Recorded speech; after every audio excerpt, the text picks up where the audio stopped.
If you've never been to a music festival before, you're in for a really special treat. It's going to be one of the best 2 to 4 days, probably of your entire year. I've been to several, and actually this week I'm going to the Okeechobee Music Festival in Florida.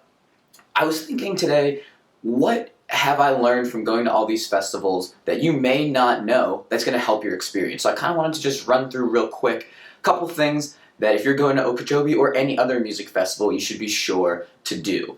So the first thing, plan what you're going to bring. I think the first year that I went in 2013 to Bonnaroo, I hopped in a car and went.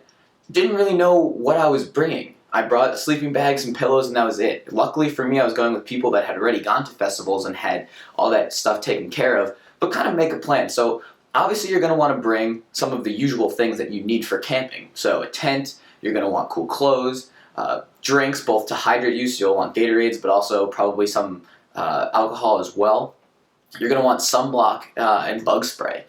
Bug spray, you may not need it, but if you're there and getting bitten every single day, it's going to make the experience really bad for you. So make sure you got some bug spray. It's really pretty simple. One thing that I've also realized is fantastic to get, actually to go over the tent and just the space that you have next to your car, get a canopy. Having that shade means that you're not waking up at 7 a.m. dripping from the heat, and it also means that you have kind of a nice campsite to come back to that you can chill with, especially if you're able to get some chairs. It's going to make it a much more comfortable space. Also, one thing you might want to check out is sleeping pads to go inside of your tent. At Bonnaroo and Firefly as well, I've had to sleep on some unfortunately placed rocks, and having a sleeping pad kind of insulates you from even having to worry about that. So check out a sleeping pad. In terms of tech though, you're also probably going to want to get an external battery pack to recharge your phone. You think, oh, you're at a music festival, you want to just embrace it, you don't need a phone. Well, there's a couple reasons why you want it. First of all, if your friends are going to see different performances, you're going to want to be able to figure out how to meet up with them. And number two, you're going to want to capture the moment, take videos and pictures, as many as you can so you can remember them weeks and months later. I still look at the Bonnaroo 2013 videos that I recorded. So make sure that you have a way to recharge your phone. So that's kind of just your prep in terms of what to bring. I think there's two other types of prep that you should do as well. First of all, make a set list. I absolutely love concerts. I see several every year, every month if I could. Making a set list means going to a website like setlist.fm, looking at the artists that you want to see, and going to then Spotify, Apple Music, whatever, and adding the tracks that they usually play so that you're prepared to see it.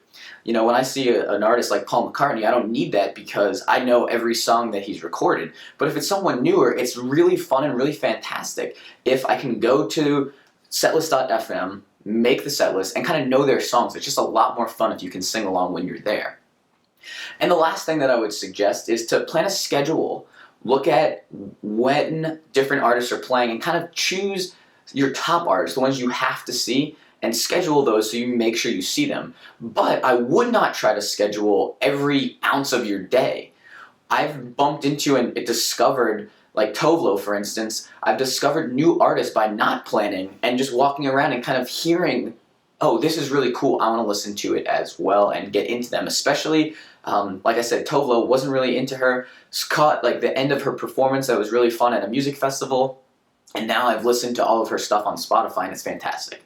So that's kind of just a quick look at what you should do to prepare for Okeechobee or any music festival.